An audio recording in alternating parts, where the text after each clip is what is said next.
함께 봉독하신 말씀 출애굽기 34장 22절 말씀 중심에서 초실의 감사라는 제목으로 함께 말씀을 통해 은혜 나누기를 원합니다. 오늘은 반년을 보내고 새로운 반년을 시작하는 맥추 감사 주일로 우리가 지키게 됩니다. 맥추절을 다른 말로는 77절 이렇게도 말합니다. 성경상에 나오는 이름이죠. 더 나아가서는 초실절, 오순절도 함께 일맥상통하는 하나의 절기를 두고 이렇게 저렇게 이름을 바꾸어 말을 하기도 합니다. 하나의 절기이지만은 이름을 다르게 사용하는 만큼 이름대로의 또 의미도 다 있다라고 볼 수가 있습니다.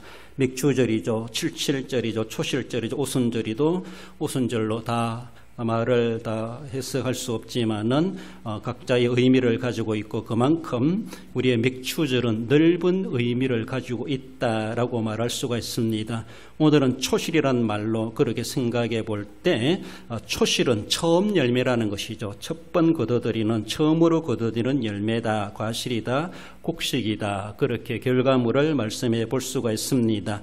그것은 반드시 하나님의 것으로 구분해야 될 것을 말씀하고 또 하나님께 바치라 이스라엘 역사 가운데 그렇게 말씀해 주셨습니다. 우리가 농경사회가 아니랄지라도 우리 오늘의 모습에서 우리가 하나님 앞에 바칠 초실이 무엇일까라는 것을 생각하며 진정으로 어쩌면 물질적이든 영적이든 우리 하나님 앞에 맥추절의 의미 중에 하나인 초실절이란 의미를 되새겨보면서 우리가 맥추감사주의를 지키면서 하나님 앞에 내가 초실로 감사해야지라고 하는 그런 자세로 하나님 앞에 진정한 감사가 되어야 되고 또 그런 신앙생활이 되어야 할 것입니다. 우리가 초실의 감사로 드릴 수 있는 예물이 무엇일까라고 생각해 볼 때 먼저는 만물로 감사하는 것을 말씀합니다. 신명기 26장 10절에 보면은 여호와여 이제 내가 주께 내게 주신 토지 소산의 만물을 가져왔나이다 하고 너는 그것을 내 하나님 여호와 앞에 두고 내 하나님 여호와 앞에 경배할 것이며 라고 말씀하십니다.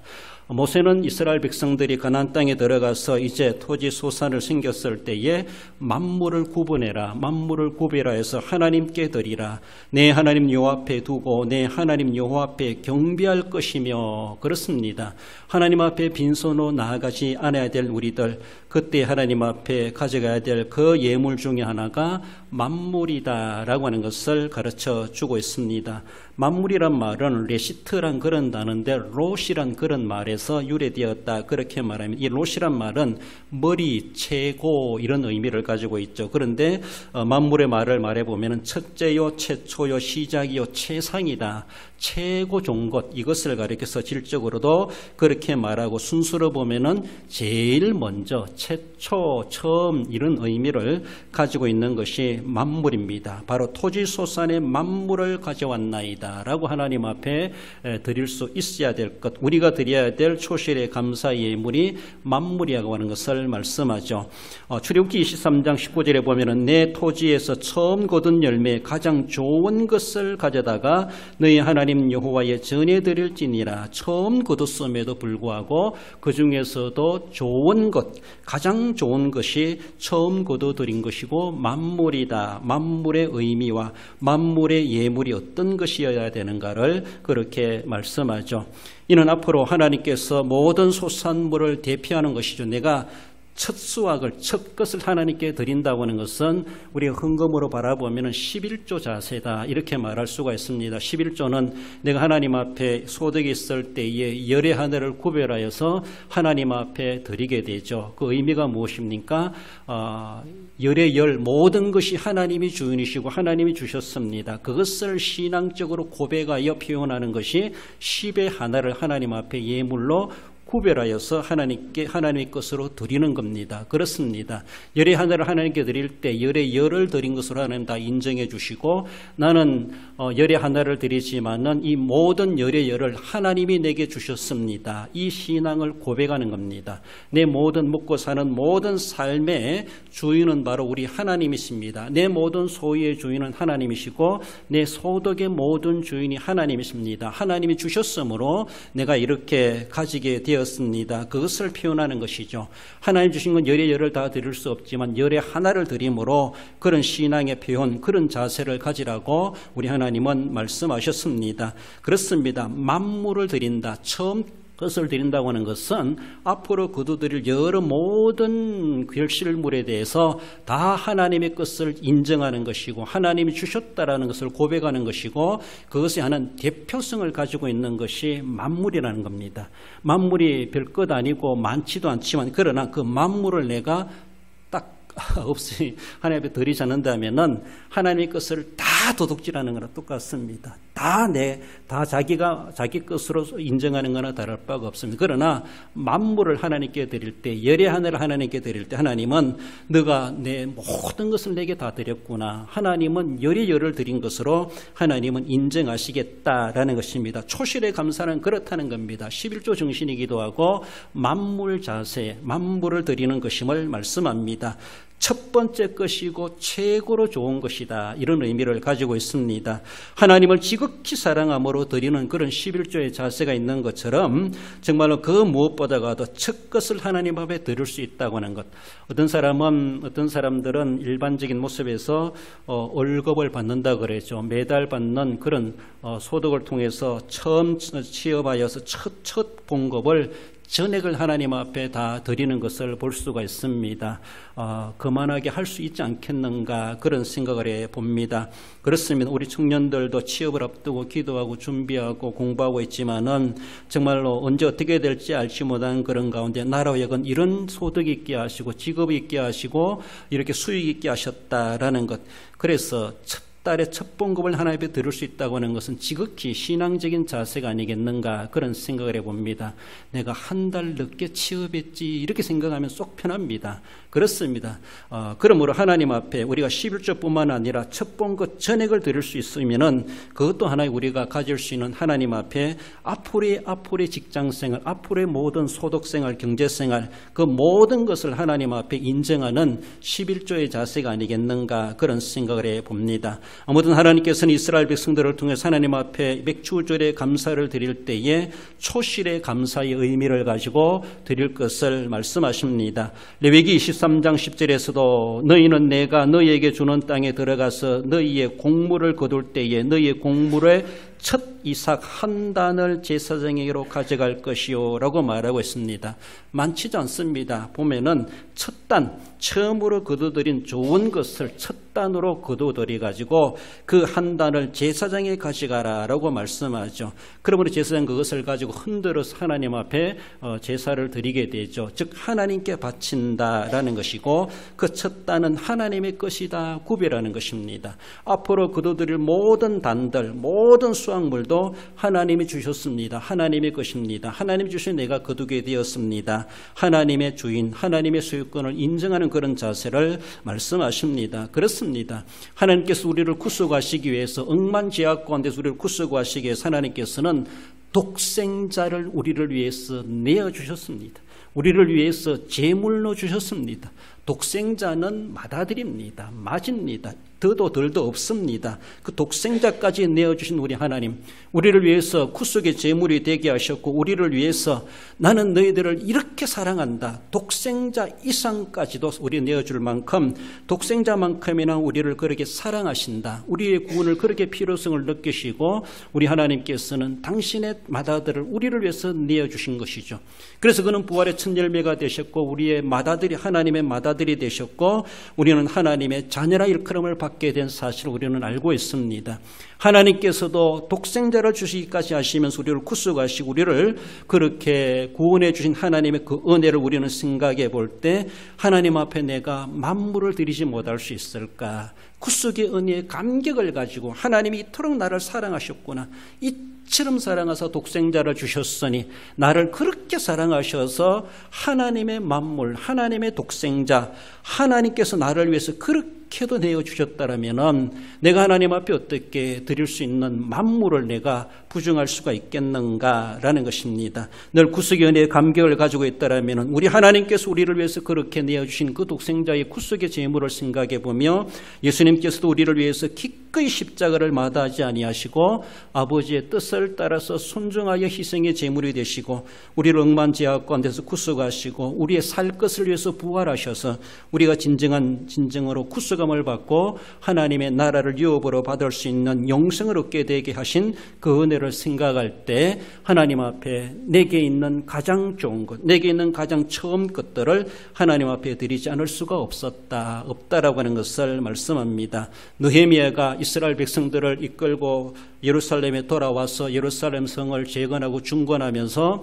개혁을 이루어가게 되죠. 이스라엘 남쪽 유다가 왜 망했습니까? 그들은 하나님의 율례와 법도를 제대로 지키지 못했습니다. 절기를 제대로 지키지 못했고 안식일을 제대로 지키지 못했고 바로 그렇게 지킨다고 하는 것은 하나님은 우리의 하나님이십니다. 하나님은 우리의 주인이십니다. 하나님의 은혜로 살아가고 있습니다. 이런 의미를 가지고 있는데 그런 하나님의 신앙이 다 망가져버리므로 우상의 천지가 되었을 때 하나님은 유다 나라 다윗의 왕국이라 할지라도 하나님은 버리시고 바벨론에 포로되게 하시고 끌려가게 하셨습니다. 끌려간 그들을 때가 뒤에 하나님은 돌려보내시면서 어쩌면은 느헤미야가 그 백성들을 이끌고 왔을 때에 나라를 세워가면서 예루살렘 성을 중건해가면서 그리고 단순한 건물만 세우고 조직만 세운 것이 아니라 그들의 신앙개혁 운동을 벌려가죠. 신앙개혁은 우리나라가 왜 망했는가 그걸 알아야 된다는 것이죠. 앞으로 망하지 않으려면 어떻게 해야 되는가? 그것은 바로 하나님의 율례와 법도를 회복해야 되고 하나님을 하나님에게 섬겨가야 된다는 그 중에 하나가 말해주는 개혁의 정책 중에 하나가 바로 느헤미야 10장 35절이죠. 해마다 우리 토지 소산의 만물과 각종 과목의 첫 열매를 여호와께 드리기로 하였고 라고 말하고 있습니다. 개혁 정책 중에 하나님 앞에 우리가 이렇게 하지 못했다. 이러니까 하나님을 진노를 사게 했고 하나님은 우리 하나님을 무시하고 하나님의 것을 우리 것으로 여겨가면서 하나님의 것을 도둑질하며 살아왔던 이 모든 것들을 회개합니다. 그러면서 우리 토지 소산의 만물과 각종 과목의 첫 열매를 여호와께 드리겠습니다. 그들은 결단하며 느헤미야의 계획 정책에 펼쳐가고 그렇게 이스라엘 나라가 세워져가는 것을 볼 수가 있습니다. 그렇습니다. 우리는 지난 반년간을 보내며 새로운 또 새 반년을 시작하면서 과연 우리의 삶 속에서 물질뿐만 아니라 영적인 우리의 신앙적인 모습에서도 내가 만물은 하나님의 것인데 하나님의 것을 내가 제대로 드리고 있는가? 하나님 앞에 우리가 최고의 마음을 가지고 최선의 마음을 가지고 최우선의 자세를 가지고 하나님을 섬겨갈 수 있는 만물이 우리에게 진정한 초실의 감사 예물이 될 것을 말씀하십니다. 하나님께서 독생자까지 내어주셨다라는 그 자세가 초실이고 만물이라는 것을 기억합시다. 나아가서는 초실의 감사는 첫사랑으로 감사하는 것을 말씀합니다. 신명기 6장 5절에 보면 너는 마음을 다하고 뜻을 다하고 힘을 다하여 내 하나님을 여호와를 사랑하라고 말씀하고 있습니다. 하나님께서 우리를 사랑하심에 대해서는 하나님의 사랑은 첫사랑이 시작이요 끝이다라고 말할 수 있습니다. 하나님의 사랑은 첫사랑이 있고 나중사랑이 있고 지나다 보면 우리처럼 작아지기도 하고 많아지기도 하고 들쑥날쑥하고 그런 사랑이 결코 아니라는 것이죠. 하나님은 알파요 오메가요 처음이요 끝이요 처음과 끝이 동일하신 우리 하나님이십니다. 하나님 우리를 사랑하심에 대해서도 하나님의 사랑은 불변의 사랑입니다. 무한한 사랑입니다. 최고의 사랑입니다. 하나님은 사랑이 한 개밖에 없습니다. 우리는 이런 사랑도 있고 저런 사랑도 있고 이럴 때도 있고 저럴 때도 있고 사랑의 질이 달라지고 사랑의 양이 달라질 수가 있고 사랑의 열정이 달라질 수도 있지만은 하나님은 사랑이시라. 우리로 말해본다면 하나님에게는 첫사랑 그거밖에 없다고 말할 수 있습니다. 하나님은 우리를 사랑하시되 첫사랑 우리를 처음 사랑하신 그 사랑 그것이 세월이 간다 할지라도 우리가 달라진다 할지라도 우리가 하나님을 등진다 할지라도 하나님은 우리를 향한 사랑은 변함이 없다는 것이죠. 하나님의 그 처음 사랑, 하나님 우리를 사랑하사 그 사랑에 대해서는 결코 하나님은 변함이 없으신 하나님에게서는 영원한 첫사랑이다 이렇게 말할 수 있습니다. 그렇습니다. 그러므로 우리가 하나님 앞에 하나님을 사랑한다, 하나님을 마음을 다하고 뜻을 다하고 힘을 다해 사랑한다, 그것은 하나님의 사랑을 본받는 하나님의 사랑을, 그러니까 마음을 다하고 뜻을 다하고 힘을 다하면 변함이 없는 것이죠. 우리 형편과 사정이 어떠하다 할지라도 하나님은 변함이 없는 늘 그 사랑으로 우리를 대해 주시는 그 사랑을 알아라는 그 사랑이 우리 입장에서 바라볼 때는 마음을 다해야 되고 뜻을 다해야 되고 힘을 다해야 된다는 것이죠. 그래 해도 하나님의 사랑의 질에 하나님의 사랑의 분량에 미치지 못하는 우리들이라는 것이죠. 하나님에게서는 처음이요 끝이요 영원한 것이 첫사랑입니다. 하나님에게는 그 사랑 그것이 하나입니다. 그 사랑으로 우리를 늘 그렇게 대해 주시고 우리를 그렇게 기다려 주시고 우리의 죄를 용서해 주시는 하나님의 사랑, 그 사랑은 불변합니다. 세월이 가도 환경이 바뀌어도 우리는 달라도 하나님은 달라지지 않는 그 사랑입니다. 그 사랑으로 감사하라. 그 사랑 우리는 완벽하게 이루어낼 수 없지만은 그 사랑을 본받아 가려고 하고 그 사랑의 형상을 따라가려고 하고 그 사랑의 정신의 자세를 가지고 하나님을 사랑하려고 하는 것, 하나님 앞에 감사하려고 하는 것. 하나님을 사랑하지 않으면서 어떻게 감사한다고 말할 수 있습니까? 사랑하니까 감사할 수 있고 사랑하니까 감사의 표현도 할 수가 있습니다. 그렇습니다. 하나님과 인간관계에서도 인간들은 변해간다 할지라도 인간들은 하나님의 뜻을 빗나가고 불순종한다 할지라도 하나님은 우리의 관계를 끊지 아니하십니다. 하나님은 그 사랑으로 우리를 맺어주시기 때문에 한 번 선택하시고 한 번 사랑하겠다고 마음먹은 그 대상에 대해서는 하나님은 변하지 아니하시고 영원히 내주하신다는 겁니다. 영원히 우리를 책임지신다는 겁니다. 우리는 형편이 달라질 수가 있습니다. 우리는 그런 변덕스럽고 우리는 죄의 본성을 가지고 있기 때문에 그렇게 하지 못할 수가 있습니다. 그렇지만은 우리가 몸부림치며 경건의 훈련을 쌓아가며 하나님에게서 떨어지지 않으려고 하나님의 사랑에서 벗어나지 않으려고 우리는 몸부림쳐야 되죠. 우리는 인간이고 죄인이고 어쩔 수 없습니다. 어쩔 수 없는 걸 합리화할 것이 아니라 어쩔 수 없이 행하는 그 모든 죄도 하나님 앞에 죄입니다. 그러므로 회개해야 되죠. 그렇게 안 하려고 몸부림쳐야 되죠. 하나님의 사랑을 우리는 본받아 가야 하고 하나님의 그 사랑을 나도 행해야지. 그런 우리의 늘 마음 먹는 그런 자세가 필요합니다. 그러면 우리는 하나님의 사랑만큼 미치지 못하고 우리의 사랑은 형편, 환경, 사정, 감정, 사정에 따라서 달라지는 이런 변덕스러운 사랑을 가지고 하나님을 사랑한다고 고백하는 것, 우리 하나님 앞에 회개해야 될 죄일 수도 있다는 것을 우리는 생각해야 됩니다. 그러므로 우리에겐 타락의 본성에 남아있고 감정적인 동물이다 보니까 또 감정이 달라지고 생각이 달라지고 형편이 달라지고 기분이 달라지면은 하나님 향한 우리의 사랑의 자세도 변덕스럽게 변질되고 달라지고 있지 아니한가라는 것입니다. 그런 것도 우리는 조심해야 되고 그것이 아니라 감정의 이유로 마귀는 우리를 유혹하고 있고 하나님에게서 떨어지게 만들고 하나님의 사랑을 아주 천한 것으로 낙후시키는 이런 일들도 유혹을 받고 있다라는 것이죠. 이런 상태가 되었다 할지라도 우리는 어떤 가운데서 하나님 앞에 내가 하나님을 사랑하지 못했으면 사랑한다 할지라도 그저 근성으로 입술로 사랑하고 아무런 의미도 없이 사랑해 왔습니다. 그저 종교적으로 사랑했습니다. 하나님 앞에 참사랑으로 사랑하지 못했고 하나님 앞에 예물을 드린다 할지라도 그저 형식에 따라 요식에 따라 남들 하니까 즐기니까 하는 그런 모양새가 되었다는 것이 하나님 앞에 그저 형식적이고 외식적이고 하나님의 첫사랑과는 전혀 관련 없는 내가 하나님을 사랑한다 독생자를 주기까지 사랑한다 하신 그 사랑처럼 나는 하나님 앞에 무엇을 드릴 수 있을 만큼 사랑의 표현이 될 수가 있을까? 하나님 우리를 그렇게 사랑하시기 때문에 독생자를 주셨으니 그렇게까지도 하시는 하나님이신데 나는 하나님을 사랑한다. 그 첫사랑에 내가 변치 않았습니다. 그 사랑 하나님을 사랑합니다. 무엇으로 어떻게 표현하고 있습니까? 그렇습니다. 온갖 신앙의 여러 가지 다양한 방법으로 하나님을 사랑하는 정신 자세로 그렇게 섬겨가고 있겠습니다만은 우리가 하나님 앞에 초실의 감사를 드린 초실의 제물이 무엇일까? 하나님의 사랑을 받은 그대로 그 사랑으로 하나님을 사랑할 수 있는 그 사랑이 진정한 초실의 감사의 예물이 되어야 될 것을 그렇게 말씀하십니다. 하나님을 사랑하여서 감사한다고 하지만은 우리는 그 처음 사랑, 더 나아지는 사랑이 되어야 되는데 내가 더 나아지지 못하고 자기 형편사정 처지를 따라서 행한다고 하는 것은 그만큼 하나님 앞에 변질된 사랑이요 형식적인 사랑일 수밖에 없다라는 것을 우리는 조심해 가야 됩니다.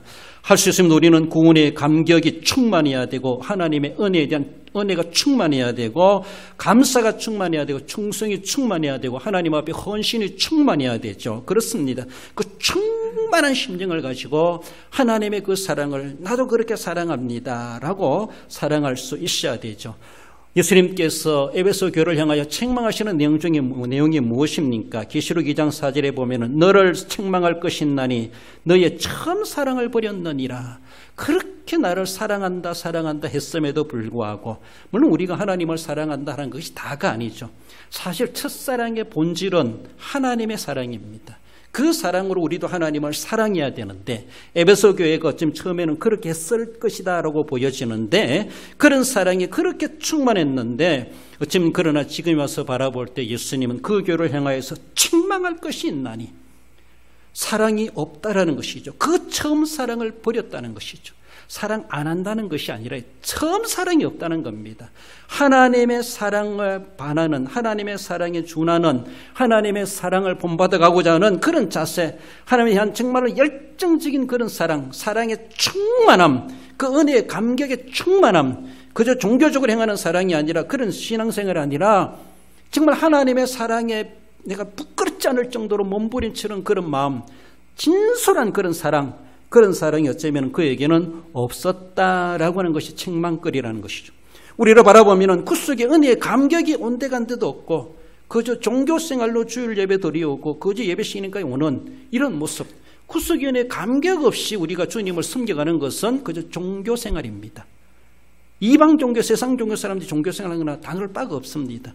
그들은 그 속에 감격도 없습니다. 그들 우리가 다르다는 것은 우리는 예수 그리스도를 말미암아 구속함을 받았다. 이 모든 것이 우리 신앙의 시작입니다. 모든 신앙의 끝이 여기에서 나는 겁니다. 구속함이 없이 우리의 신앙이 있다고 하는 것은 그저 종교에 불과합니다. 우상 섬기는 거나 다를 바가 없습니다. 구속의 감격을 우리는 늘 교회에 올 때마다, 늘 예배 올 때마다, 늘 생활할 때마다 그것을 확인해야 되고, 감격이 살아나야 되고, 그 감격을 가지고 하나님 앞에 머리 숙여야 되고 예배자로 서야 된다는 것이죠. 하나님은 유일하시다. 하나님 외에 다른 신이 없나니, 다른 이름을 구원자를 주신 일이 없나니, 오직 유일신앙관을 가지고 우리가 하나님 앞에 나아가야 되는데, 그것이 우리에게 첫사랑이라 할 수 있습니다. 구속의 감격이 처음 사랑이라 할 수 있습니다. 유일신앙사상이 처음 사랑이라 할 수가 있습니다. 하나님의 말씀은 정확무한 하나님의 계시의 말씀이다. 성경이 그렇다는 성경관, 이것이 우리의 처음 사랑이라 할 수가 있습니다. 하나님만이 우리의 하나님이시다. 하나님 제일주의, 하나님 중심주의, 이것이 바로 우리가 가져야 될 처음 사랑이라 할 수가 있습니다. 그렇습니다. 오직 예수 그리스도, 예수님만이 나의 유일한 구세주이십니다. 하나님과 우리 인간 사이 유일한 중보자이십니다. 하나님, 예수님은 나의 하나님이시오, 나의 그리스도이십니다. 이 신앙의 고백, 이것이 처음 사랑입니다. 이런 것 없이 그저 하나님 앞에 뭔가 신앙적인 행위를 한다는 것은 세상 사람들이 행하는 다른 종교 믿는 사람들 종교 행위나 다를 바가 없는 기독교 종교 생활이죠. 이 사랑이 없이, 이런 감격이 없이 하나님 앞에 억만금의 예물을 드려본들 하나님이 좋아하시겠는가? 그것은 초실의 감사가 아니다라는 것이죠. 그러므로 하나님이 받으시고자 하시는 진정한 초실의 예물이 무엇인가? 정말로 봉투에 담겨진 물질뿐만 아니라 거기에 담겨진 내 신앙에 하나님을 내가 이렇게 사랑합니다. 하나님 나를 그렇게 사랑하신 것처럼 나도 그 사랑에 준하는 사랑을 가지고 싶습니다. 그 사랑의 마음을 하나님께 이런 예물을 드립니다. 그 첫사랑이 감사의 예물이 되어야 될 것을 말씀하십니다. 누가복음 10장에 보면은 율법 교사가 예수님께 찾아와서 어떻게 하여야 영생을 얻으리까 묻습니다. 그래, 율법 교사다 너는 율법에 뭐라 기록되었느냐 읽어봅시다. 누가복음 10장 27절 읽으면 함께, 내 마음을 다하며 목숨을 다하며 힘을 다하여 뜻을 다하여 주 너의 하나님을 사랑하고 또한 내 이웃을 내 자신과 같이 사랑하라 하였나이다. 예수께서 이러시되 내 대답이 옳도다. 이를 행하라. 그리하면 살리라. 할렐루야. 그렇게 하면 영생 얻는다는 건 아니지만은 행위로 이야기해 보면은 이것만큼 영생에 준하는 행위가 없다는 것이죠. 이것만큼. 영생은 하나님의 은혜요, 예수님을 믿음으로 받는 하나님의 거저 주시는 은혜입니다. 그런데 그것만큼이나 중요한 행위로 바라보면은 그런 영생을 얻은 사람은 내 마음을 다하고 목숨을 다하고 힘을 다하여 하나님을 사랑하고 그와 같은 심정으로 이웃을 사랑하는 것이다. 영생을 얻은 사람, 진짜 내가 하나님 앞에 첫사랑을 가지고 있고 첫사랑 예물로 드린다. 하나님 앞에 이렇게 사랑하면서 드리는 것이고 이웃을 그렇게 자기 몸과 같이 사랑하는 마음으로 드리는 그 사랑이 있을 때 내게 물질에 담겨지는 것이 첫사랑의 예물이요 초실의 감사가 된다는 것을 말씀하십니다. 나가서 초실의 감사 마지막으로는 소망으로 드리는 감사 예물일 것을 말씀하죠. 77절 곧 맥주의 초실절을 지키고 새말에는 수장절을 지키라 말씀하십니다. 초실절을 다르게 보면 맥주절, 77절, 더 나가서 오순절 그렇게 말하죠. 하나의 절기를 두고 그렇게 다양하게 이름을 가지고 있는데 이 초실절의 소망은 수장절이다 이렇게 말할 수 있습니다. 우리 계절로 바라보면은 우리가 지금 맥주절을 지킵니다만 수장절은 우리가 가을에 지키는 추수감사절 이렇게도 그렇게 연결시킬 수 있지 않겠는가 그렇게 의미가 통하고 있습니다. 수장이라고 하는 것은 모든 곡식을 가을에 거둬들여서 그 겨울을 나기 위해서 저장한다, 수장한다, 저장한다 그런 의미죠. 그렇습니다. 우리 신앙력을 여정으로 바라보면 우리는 지금 초실절의 신앙생활을 해가고 우리의 인생 종말에 우리는 수장절을 맞이하게 된다는 겁니다. 수장절은 우리가 하나님의 국간에 들어가는 겁니다. 하나님의 천국에 우리 인생이 우리 영혼이 저장되는 겁니다. 하나님의 영생복락에 들어가는 것을 절기 의미로 바라볼 때 수장절이다. 그래서 오늘 본문에서는 77절을 지키면서 새말에는 수장절을 지키라. 말에 어쩌면 한 해가 끝나는 그때에 하나님 우리에게 또 예비하신 수장절이 있다. 이것을 소망케 해주십니다. 어쩌면 초실절을 제대로 지킨 자에게 하나님이 보장해 주신 은혜가 무엇인가? 수장절이라는 것이죠. 수장절입니다. 그렇습니다. 우리 1년 주기로 생각해 볼 때 한 해를 시작하면서 또 봄을 지나고 땀 흘리는 여름을 지나고 가을이 되었을 때 이제 만추의 추수를 하게 되죠. 모든 것을 거둬들이고 그리고 겨울을 맞이하게 되는 것을 볼 수가 있죠. 겨울이라는 것은 그만큼 우리 인생이 끝난다라는 것을 의미 1년의 주기로 바라볼 때 사계절로 그렇게 의미를 주기도 합니다. 그렇습니다. 초실의 풍성한 수확을 가지고 하나님 앞에 거창한 맥주절을 지킨다는 것은 참 필요하기도 합니다. 그런데 우리가 맥주절은 거창하게 지켰는데 수장절이 보장되지 않는다. 하나님 앞에 수장절을 지킬 만한 예물이 없다라고 하면 얼마나 불행하겠습니까? 우리는 여름이 두려운 것이 아니라 겨울이 두려운 거예요. 여름이 무서운 것이 아니라 겨울이 걱정되는 거예요. 인생이면 인생도 마찬가지입니다. 우리 오늘 살아가는 것이 걱정이 아니라 내가 죽고 나서 내 인생은 어떻게 될 것인가 이것이 우리는 더 걱정할 수 있어야 됩니다. 세상에는 이럴 수도 있고 저럴 수도 있고 살아있으면 그럴 수도 있습니다. 그러나 내 사후의 세계는 어떻게 될 것인가? 나는 어떤 수장을 당할 것인가? 거룩한 수장이 될 것인가? 저주스러운 수장이 될 것인가? 수장절을 지킴에 대해서 아무것도 없는 빈손으로 나아갈 것인가? 흉년이 돼가지고. 그러나 수장절이 풍성한 예물을 가지고 하나님 앞에 수장절을 지킬 수 있을 것인가? 그건 인생의 종말에 가봐야 알겠죠. 주님 앞에 가봐야 알겠죠. 그것은 오늘 본문에서 예고해 주는 것은 무엇인가 하면은 초실절을, 77절을, 맥주절을 그렇게 지켜라. 맥주절을 정직하게 지킨 자에게 하나님은 새말에는 수장절을 지킬 수 있도록 해주시겠다. 이렇게 암시하는 우리에게 은혜를 소망케 하시는 그런 말씀이 오늘 본문의 말씀이다라는 것입니다. 77절을 소리한 자에게 어떻게 하나님 수장절을 보장해 줄 수가 있겠습니까? 77절도 초실절도 맥주절도 제대로 지키지 않은 자에게 어떻게 하나님께서 앞으로 우리의 인생에 당면한 마지막에 지킬 수 있는 수장절이 그렇게 거룩하게 하실 수가 있겠습니까? 오늘의 우리의 삶 속에 일어난 것은 지금 초실의 삶을 살아가고 있습니다. 그래서 이른 초실절, 늦은 초실절, 그래서 이른 초실절과 늦은 초실절은 49일의 차이가 있죠. 77이 49. 그래서 77절이라는 말이 나오죠. 이른 초실절부터 첫 단을 베는 그날부터 7주를 세라. 그래 77이 49, 77절이라 그러고 그 다음 날이 50일째니까 오순절이라 그럽니다. 그 삶은 우리 인생 신앙에부터 끝까지를 이야기해 주고 있습니다.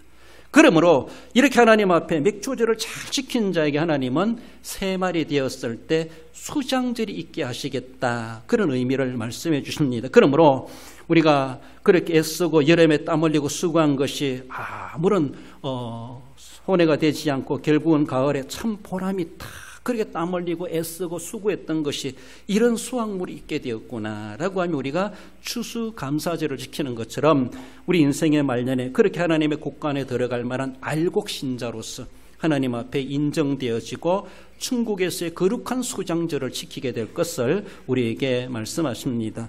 우리 지역엔 포도가 참 주 생산물이라고 말할 수가 있는데 알속기한이라고 밤이고 낮이고 또 피곤한 줄도 모르고 먹는 것도 소홀해가며 그렇게 행하셨는데 알속기하고 숨추고 온 여름 내내 땀 흘려가며 그렇게 키워놨는데 딸 때가 가지고 다 망가졌다고 생각해 보세요. 얼마나 허무하겠습니까? 그렇습니다. 오늘의 우리의 수고가, 여름의 수고가 결코 떼지 않는 것은 수장절이 보장된다. 이것은 얼마나 희망스러운지 몰라요. 그렇게 알속기 해놓고 그렇게 돈 들여가지고 그렇게 키워놨는데 9월달에 한 번의 태풍으로 다 넘어졌다고 생각해 보세요. 끝장나는 것이죠. 아무런 소용이 없는 것이죠. 우리 신앙생활 오늘에 살아가는 그 모든 삶에 대해서 하나님이 우리의 미래에 대해서, 장래에 대해서 보장해 주신다고 생각하는 것만큼 얼마나 든든합니까? 이것만한 보험이 어디 있습니까? 그렇지 않습니까? 그렇습니다. 우리 오늘의 신앙생활이 절기의 삶이 되어야 되고 하나님께서 우리에게 새말의 소장절을 은혜를 주시는구나. 이런 마음, 그것을 소망하면서 그것을 신뢰하고 믿으면서 그 믿음을 가지고 소망을 가지고 하나님 앞에 감사하라. 그것을 말씀해 주십니다. 초실절을 바르게 지킨 자에게 새말에 지킬 수 있는 소장절도 지킬 수 있도록 하나님 우리에게 주시는데 오늘 우리의 신앙생활은 바로 초실의 지금 삶을 살아가고 있다. 오늘 내가 드린 하나님 초실절이 정직했을 때 하나님은 우리에게 수장절도 하나님은 정직하게 약속대로 우리에게 임하게 해주시겠다라는 것입니다. 내가 초실을 제대로 하나님 앞에 드리지 못한다면 결국은 하나님 앞에 수장절에 지킬 예물도 없을 수도 있다라는 것도 우리는 생각해 보며 하나님 우리는 행한 대로 갚아주시고 우리에게 은혜를 베푸신 하나님을 늘 기억하며 인격적인 하나님 앞에 결코 헛되지 않는 하나님의 약속의 소망을 가지고 믿음을 가지고 지켜가야 할 것입니다. 우리 신명기 16장 15절 읽어봅시다. 하나님 여호와 앞에서 절기를 지키고 내 모든 소출과 내 손으로 행한 모든 일에 복 주실 것이니 너는 온전히 즐거워할지니라. 할렐루야. 그렇습니다. 절기를 지키라. 그러면은 내가 행하는 손으로 행하는 모든 일에 내가 복을 줄 것이다. 그 절기에 정직하게 지켜갔을 때 하나님께서는 모든 소출과 내 손으로 행하는 모든 일에 하나님이 복을 주실 것이다. 결코 익지 않고 떨어지지 않게 하시고 낙태하지 않게 하시고 하나님께서 우양에 또 들판에 곡식의 오곡백가에 우리가 손으로 다듬고 수고하는 것이 헛되지 않게 하시고 수고한 대로 거두게 하시는 하나님의 복이 우리에게 정직하게 임하게 될 것을 말씀하십니다. 너는 온전히 즐거워할지니라. 오늘도 우리는 절기의 즐거움을 가지고 인생을 살아가야 되고 하나님을 섬겨 살아가야 될 것을 말씀하십니다. 이것이 우리 성도들이 주시는 결단이 되어야 되고 또 진정한 소망이라는 것을 늘 기억하며 그 믿음의 소망을 가지고 하나님 앞에 초실에 감사의 예물이 되어야 할 것입니다. 말씀을 맺습니다. 우리 성도 여러분, 세상에 가치 있는 만물로 하나님 앞에 감사하는 우리의 마음이 되어야 할 것입니다. 불변의 첫사랑으로 감사할 수 있어야 되죠. 하나님 우리를 그렇게 사랑하신 것처럼 세월이 가도 환경이 바뀌어도 우리를 향하신 하나님의 첫사랑은 변하지 않는 것처럼 그 사랑을 본받아 우리도 하나님 앞에 그 첫사랑의 심정을 가지고 하나님을 그렇게 감사하고 섬겨가야 할 것입니다. 장차 임할 은혜를 소망하면서 또한 감사해야 할 것입니다. 가봐야 알지요가 아니라 이미 우리는 영안으로 내다볼 수 있어야 되고 오늘 내가 행한 대로 하나님은 그렇게 있게 하시는 하나님의 정직한 은혜가 있다는 것을 기억하며 그 은혜를 소망하면서 또한 그렇게 주실 것을 내다보며 감사할 수 있어야 할 것입니다. 영육의 초실의 열매로 늘 감사하면서 늘 감사가 넘쳐나는 절기의 즐거움의 생활을 또 하나님 앞에 영광 돌리며 살아가시는 우리 모든 성도 여러분들 되시기를 주님의 이름으로 축원드립니다.